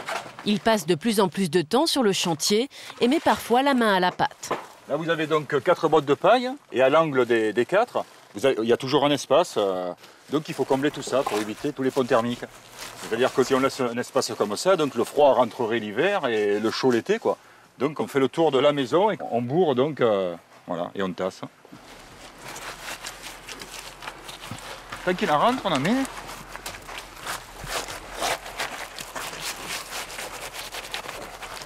Une fois toutes les fuites colmatées, 3 couches d'enduit vont recouvrir la paille. La dernière sera colorée.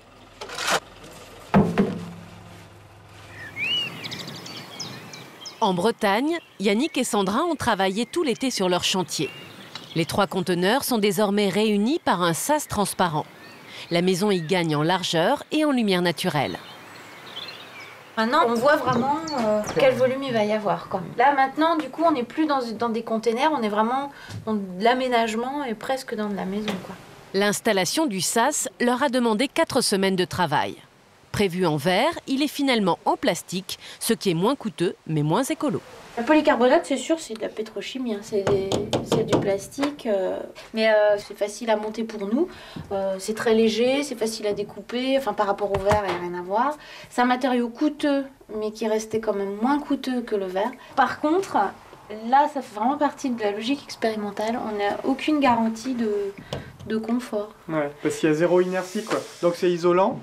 Mais dès qu'on arrête de chauffer, le froid risque de rentrer. Donc, il faut qu'on passe un hiver, parce qu'on ne sait pas du tout comment ça va se jouer. Pour l'isolation de la maison, Yannick et Sandra s'inspirent des bouteilles thermos. Du sol au plafond, l'acier des conteneurs va être entièrement recouvert de 10 cm de liège.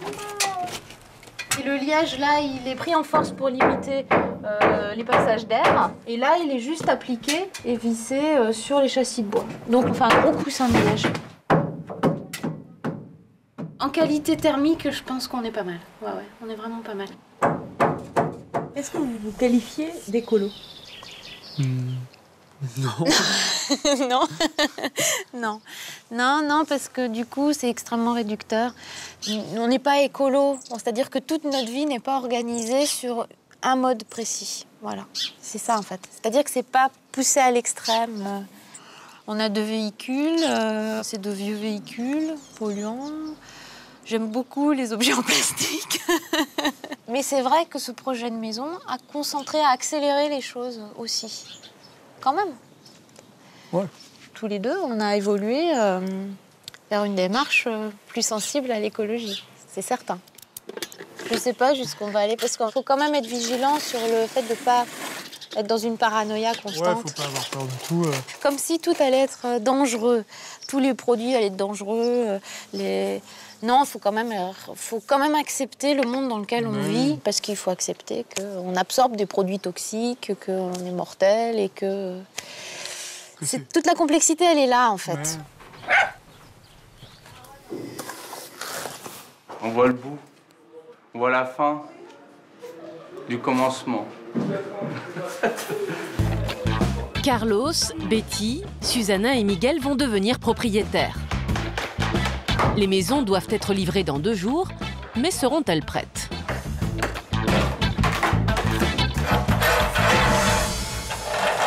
Vous allez y arriver à temps? Oui. Oui, on va y aller. Si la porte, bien sûr, elle va s'ouvrir.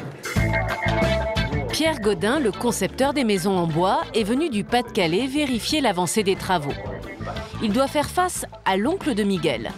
Maçon de métier, André émet des doutes. Attends, c'est le rideau qui prend feu, bon, je peux l'arracher. Mais là aussi. Et là, t'as le truc, le rideau, le bois qui prend feu. Mais non, mais là, c'est pareil. Ben oui. Ici, si le rideau il brûle, tu l'arraches et puis tu éteins le reste. Et si jamais la femme fait la cuisine et qu'elle se met au téléphone à chaque assez et qu'elle laisse le poêle... Bon, la boue. Le bois brûle, on va pas dire le contraire, oui. c'est vrai. Maintenant, il faut que vous sachiez une chose, c'est qu'on maîtrise très bien la vitesse de propagation du feu dans une maison qui a commencé à prendre feu quand il y a du bois massif comme ça. C'est entre 7 et 8 mm à la minute. C'est prévisible. Alors qu'une structure en béton armé, ça va lâcher d'un seul coup. Et ça, les pompiers, ils n'aiment pas du tout. Les pompiers n'aiment pas, les assureurs non plus. Et voilà. Si, tout ça, je suis d'accord avec vous, mais enfin, je voudrais savoir, d'ici 100 ans, comment ça va...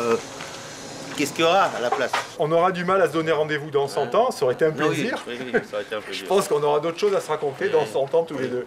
Oui. Mais ceci dit, lui aussi c'est pareil, mais ses petits-enfants, je suis sûr que ses enfants et ses petits-enfants, s'ils ont décidé d'habiter toujours à Saint-Denis, je suis sûr qu'ils seront dans cette maison.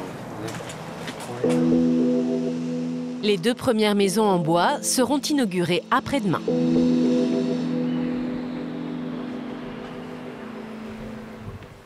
La maison conteneur, côté jardin.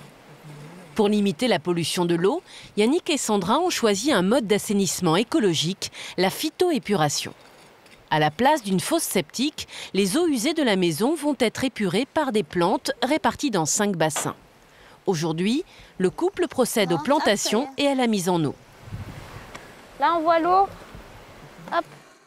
On voit bien que l'eau se répartit sur toute la surface en fait, du bassin. Ce qui est prévu, c'est qu'elle traverse en fait toute la hauteur et qu'elle sorte par le fond. Et donc, elle arrive ici, sur le haut de ce bassin-là. Donc là, on voit bien que ça coule. Alors là, ça coule, il y a du débit parce qu'il n'y a pas de plantes. Hein. Et quand le deuxième sera plein, ben, il remplira le troisième. Voilà. Les bassins sont remplis de galets, de gravier et de pouzzolane, une roche volcanique perméable. Les racines des plantes vont y grandir, s'y faufiler et épurer les eaux usées. Comme l'eau n'est pas apparente, il n'y aura ni moustiques, ni odeur nauséabonde. Non, mais tu le fais pas avec la paille? Bah si, sinon t'abîmes toutes les petites racines. Ce système existe un peu partout en Europe, mais en France, faute de législation claire, il reste confidentiel. Les mairies, au cas par cas, donnent ou pas leur accord. L'étude et les matériaux ont coûté 2 500 €. La mise en œuvre, elle, demande de l'huile de coude. On est tombé quand même sur un os en granit. En plein milieu, là, il y a une grosse roche assez proche de la surface du sol. Et donc ce tuyau, il est quand même à une bonne profondeur. Et donc la roche, il a fallu que je la coupe à la meuleuse, en fait, sur ça. Donc dedans, j'ai fait... Dedans, j'ai fait une espèce de gorge, genre Grand Canyon à la meuleuse, en fait. En fait, on a choisi un jour précis pour planter parce qu'on s'est calé en fonction du calendrier lunaire. Donc on a choisi un jour racine parce que la lune influe sur les montées de sève ou descentes de sève. Et aujourd'hui, c'est même une super journée racine. La phytoépuration impose l'installation de toilettes sèches sans eau. La survie des plantes exige aussi l'utilisation de produits ménagers biodégradables. L'eau de Javel, par exemple, est proscrite. Sandra s'est donc convertie au détergent écolo. Elle les fabrique elle-même. Je vais faire du liquide vaisselle. Une nouvelle recette à base de noix de lavage. Bon, alors voyons voir. Alors, je sais absolument pas ce que ça va faire, hein. Je vais tout mettre. J'ai déjà fait du produit vaisselle avec du savon de Marseille, mais soit il y avait une erreur dans la dilution ou quoi, enfin je sais pas, et mon produit vaisselle ne moussait pas. Et ça m'a posé un problème, ça m'a contrariée parce que j'étais habituée à du produit vaisselle qui mousse. Donc là, a priori, ça mousse. Mais au moins, ce qui m'intéresse, c'est que je sais ce que j'ai dedans et je sais que c'est facilement dégradable. Voilà, c'est pas très ragoûtant. Ça sent pas très bon. Ces recettes, Sandra les a puisées sur Internet. Alors, donc 1/6. Après, il me faut 2 cuillères de bicarbonate de soude. Hop, hop, 2. Les huiles essentielles, donc plutôt du citron, moi je vais mettre. Pour des vertus plutôt désinfectantes. Alors, ouais. Là, l'odeur, ça sent bien le citron. Ça sent vraiment le produit vaisselle comme on le connaît. Alors, le test. Moi, je vais graisser une assiette. Hein. Yerk. Oups. Ouais, déjà, tu vois, c'est hyper liquide, donc t'en mets partout. Voilà, là, on se trouve... C'est exactement ce qui m'est arrivé avec l'autre, c'est que je sais pas, du coup, si j'en ai suffisamment. Ça mousse pas, donc j'ai pas d'indice. Alors, beurre, hein. Pas mal. Là, ça gaze. Ouais, ça va vachement bien. C'est bien, hein. Sérieux. Yannick et Sandra pourront donc laver la vaisselle sans abîmer les plantes de leur assainissement. En Provence, Jean-Luc, l'apiculteur, construit écolo et roule à vélo. Chaque jour, quel que soit le temps, il pédale pendant 2 bonnes heures pour couvrir la distance entre sa miellerie et son lieu de vie. Il roule, malgré les côtes, et même s'il est le seul cycliste ou presque sur le parcours. Aujourd'hui, sa maison bioclimatique va prendre des couleurs et se fondre dans le décor d'automne. Ocre, oxyde, terre de sienne, des pigments naturels. Un coulis qui colore un mélange de sable, de chaux et d'eau et va recouvrir le gris des 2 premières couches d'enduit. La surprise réside dans le mariage entre le rouge et le bois rosé du bardage. Avec le temps, il va griser et modifier la palette. Mais ce matin, il y a une légère ombre au tableau. Et le souci de ces tâches, qu'est-ce que où on en est? Qu'est-ce que tu en penses? Hein? On y va comme ça. Hein. On y va comme ça. Ouais, pas de panique. Et avec un peu de chance, on ne ressortira pas parce que c'est peut-être pas assez sec dessous, ça l'a fait ressortir. Maintenant, ça a séché, peut-être. Hein? Ouais, peut-être. Peut-être. Cette tâche ne sera pas sans conséquences. Mais les maçons ne peuvent pas attendre car les pluies et le froid menacent. Si l'enduit n'était pas terminé maintenant, il faudrait patienter jusqu'au printemps. Pas tous les jours des façades comme ça.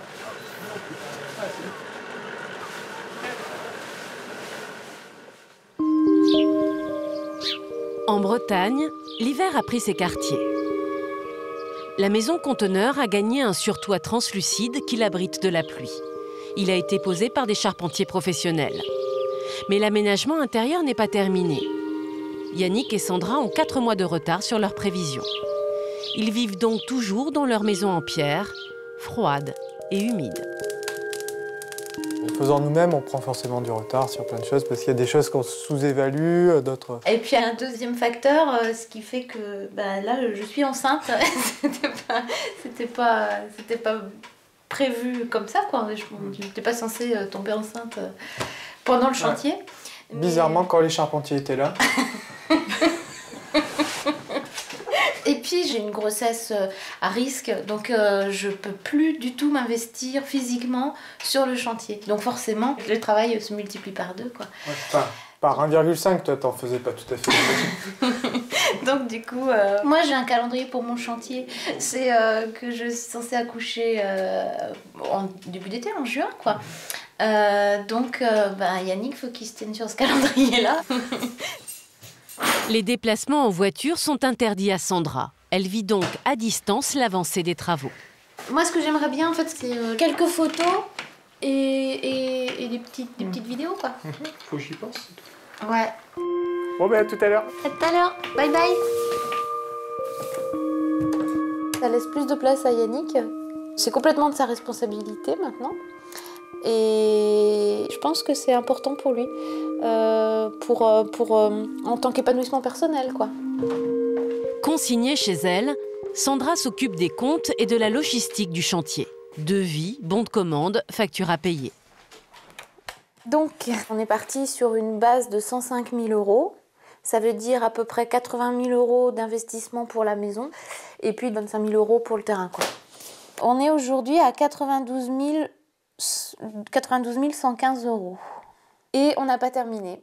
Donc là, je pense qu'il nous reste encore 8 ou 10 000 euros encore de dépenses, vu ce qu'il reste à faire.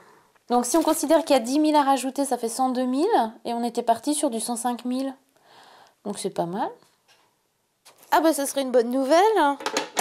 Bon, je suis la reine des erreurs de calcul. Donc, Si les comptes sont bons, le coût de construction de la maison sera de 727 € le mètre carré. Après 6 mois de travail, Yannick achève l'isolation de la maison. Pour les sols, il comptait broyer sa collection de bouchons en liège. Mais il a dû y renoncer. Les bouchons, en fait, là, il a plu pendant tout l'hiver. Et donc, on a discuté avec l'électricien. Et il nous a dit que c'était pas une bonne idée, quoi, parce que de les mettre humides sur les câbles électriques, c'est pas forcément top. Donc, du coup, bon, on a acheté 2 ou 3 mètres cubes de ouate de cellulose, et puis voilà. Pour contrer le froid, le sas en polycarbonate a été doublé. Il reste assez translucide pour agir comme une serre et chauffer la maison au moindre rayon de soleil. Sous le regard de Philippe, son voisin maçon, Yannick pose les parois en bois qui vont recouvrir les murs et le sol, encore un matériau écolo.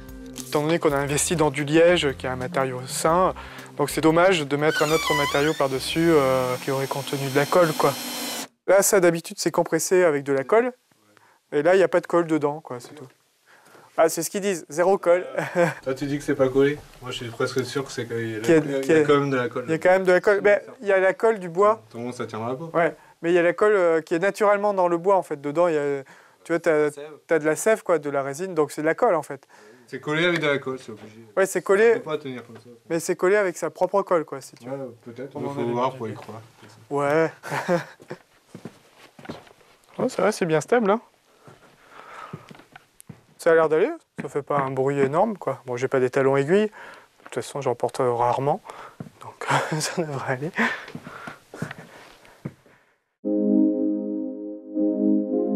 En Provence, après un automne pluvieux, l'hiver a été rigoureux. L'extérieur de la maison bioclimatique a évolué. La couleur jaune a été enduite, le bardage terminé, la pergola posée.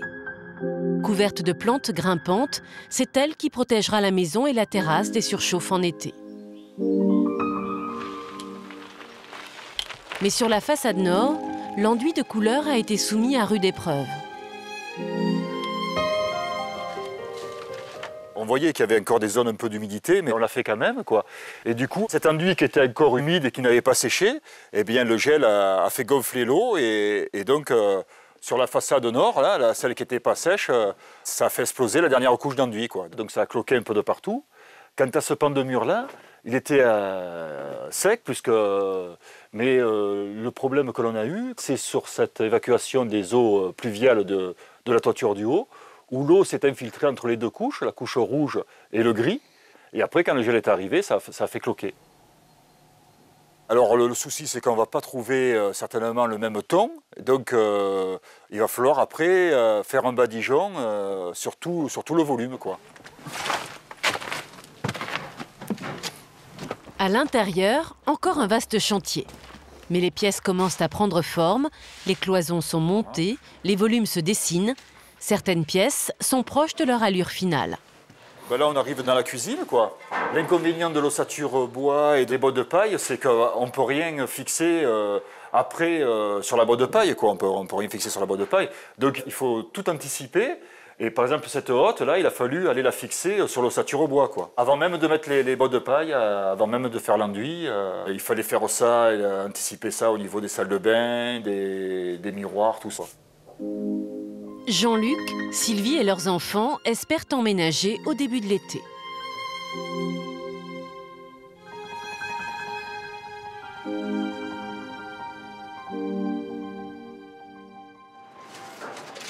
À Saint-Denis, près de Paris, les 2 premières maisons en bois vont être inaugurées en grande pompe.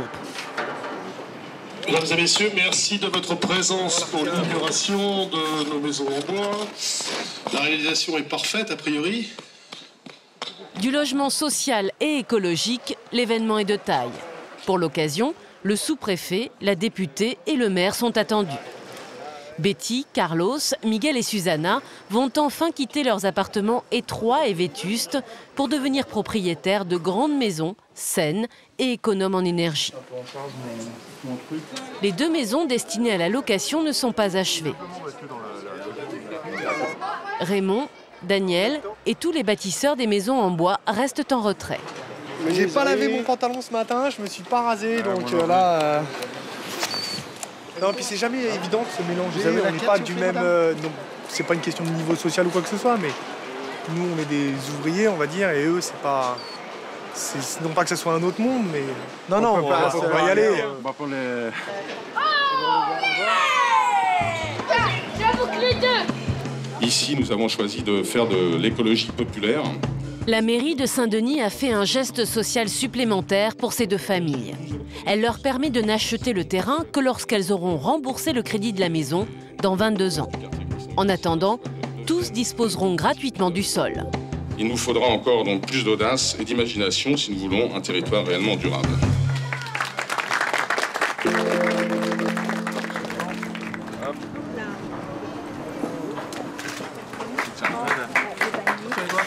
Maintenant, je vais remettre la clé à madame. Monsieur le maire, s'il vous plaît. Oui, madame.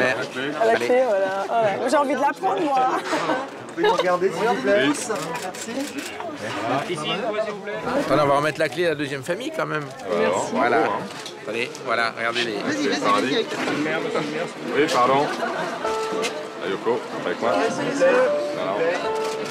Bon, alors, on visite ou pas, non? Ouais. Allez. Ah, madame, vous êtes ému?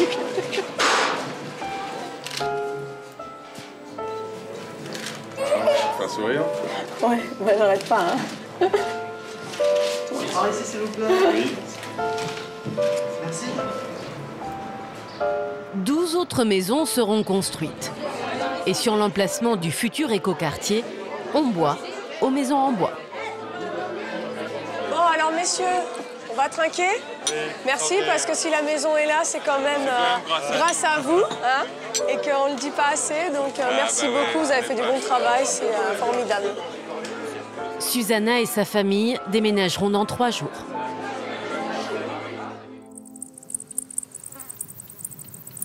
En Provence, une fois les beaux jours de retour, les enduits extérieurs ont été refaits. Et depuis 10 jours, la maison bioclimatique est habitée. Jean-Luc, Sylvie et leurs 3 enfants ont aménagé dans ces 235 mètres carrés avec 10 mois de retard sur les prévisions initiales. Alors les filles, vous avez bien dormi? J'avais peur que vous soyez réveillés par le soleil, la chaleur. Je n'ai pas encore les volets, donc... Miel, ça c'est la dernière récolte de lavande.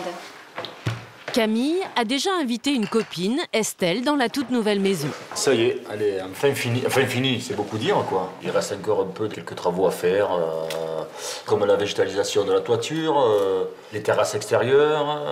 Bon, ça on le fera dans un second temps quoi. Avez-vous le sentiment que ça aurait été plus simple si ça n'avait pas été une maison écologique, bioclimatique? Ah oui, mais alors à 150%. Plein de fois, on s'est dit, mais... alors, on le regrette pas, hein, pas du tout. Mais on s'est beaucoup compliqué la tâche. Tout fini, on va approcher les 2000 € du mètre carré. C'était plutôt de l'ordre de 1500 € le mètre carré, nos prévisions. Ouais. Donc on est au-delà. Hein.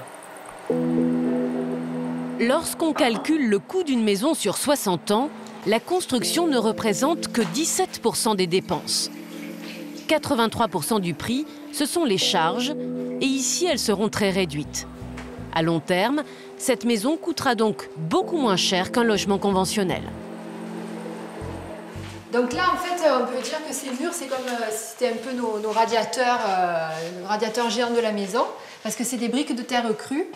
Et donc, il va y avoir le poêle qui sera donc installé ici, à bois.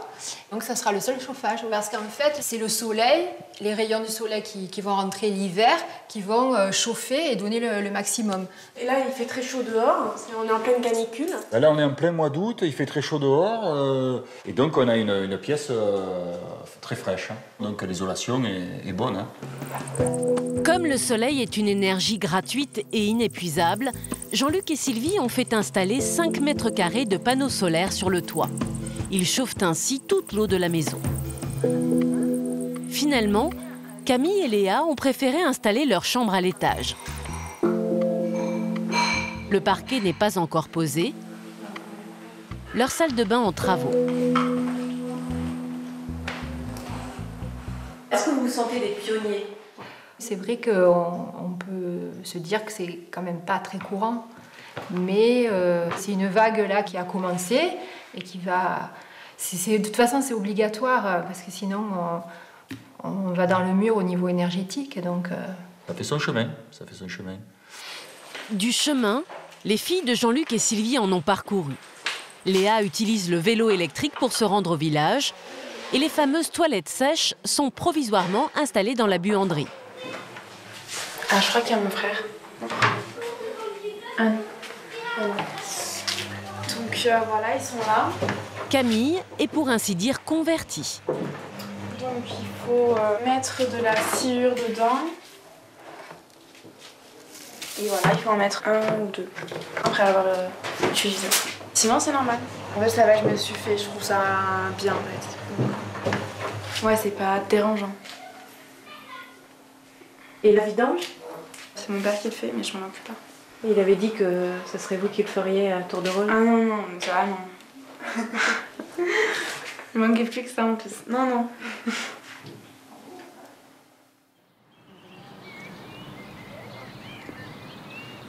Au revoir, Charles. Tant mieux qu'on l'a quitté. Léna veut pas quoi?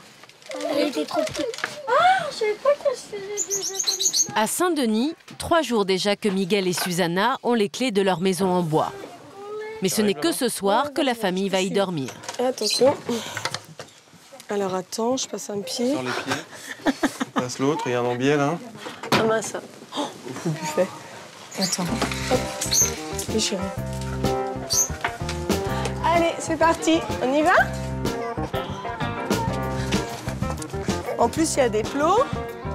La famille va passer de 35 à 120 mètres carrés.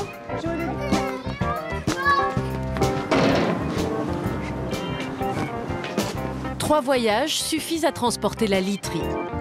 Désormais, chaque enfant aura sa chambre, mais sauront-ils dormir seuls?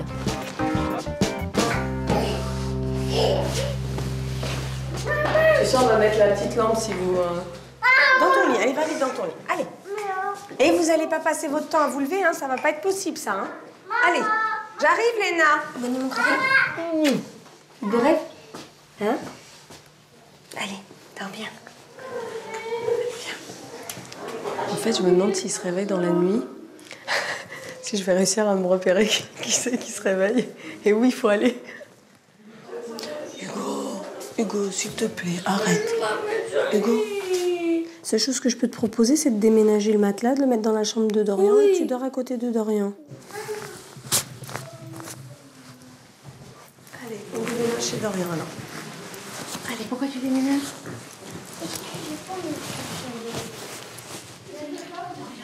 Et quelques minutes plus tard, Hugo qui vient dormir avec toi. le trio est reconstitué. Elle veut dormir avec toi. C'est possible? Tu veux bien? Au bout d'une semaine, tout le monde s'endormira dans sa chambre. Faites de beaux rêves. À demain.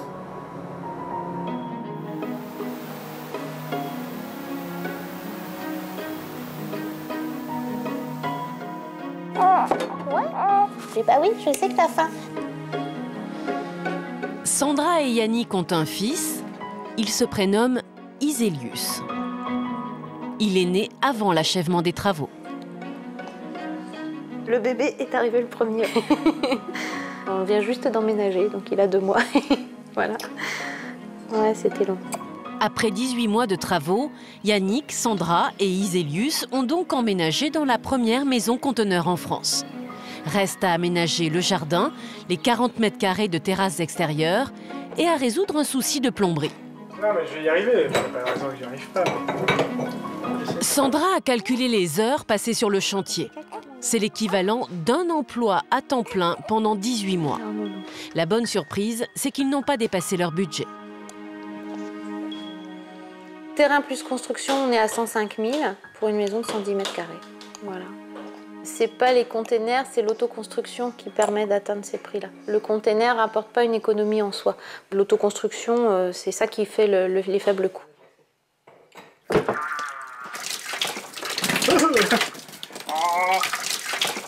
J'ai coupé l'eau. Hein.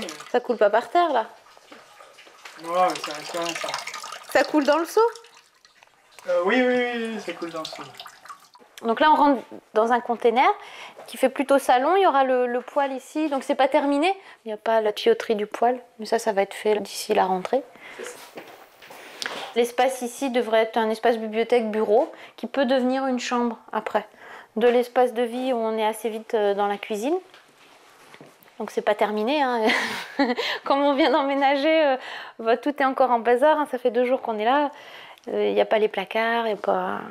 Voilà, ça va venir. Donc là, c'était le 2e container. Et puis le 3e container ici, donc là, la buanderie. Après la buanderie, les toilettes. Donc toilettes sèches. On voit bien qu'il n'y a pas de canalisation, qu'il n'y a pas d'eau.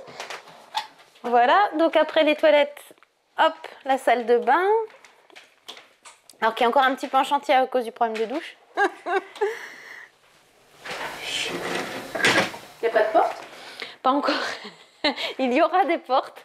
Ce seront des portes coulissantes. Que des portes coulissantes à chaque pièce. Donc le dressing.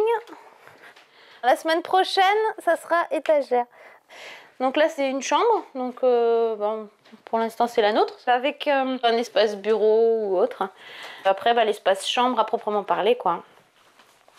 Et là, on devrait construire un petit balcon ici. Privé, quoi, que pour nous. Et donc, il reste une petite chambre qui va être du coup la chambre d'Iselius. Donc, c'est la chambre qui est derrière la cuisine. C'est sûr qu'on ne cale pas une armoire normande, hein. C'est pour ça qu'on a un dressing. Avec sa sortie personnelle sur le jardin. Elle ressemble à la maison dont vous aviez rêvé? Ouais, elle est mieux même. Elle est mieux que la maison qu'on avait imaginée. Ouais. Si, le résultat est super. Oui, pour de l'autoconstruction, on ne s'attendait pas à cette qualité-là de finition. Voilà, je pense que pour des professionnels, il y a plein de trucs qui ne vont pas. Nous, on est vraiment contents. 80% des trucs, c'est pas très grave. Non, c'est une chouette maison. Hein.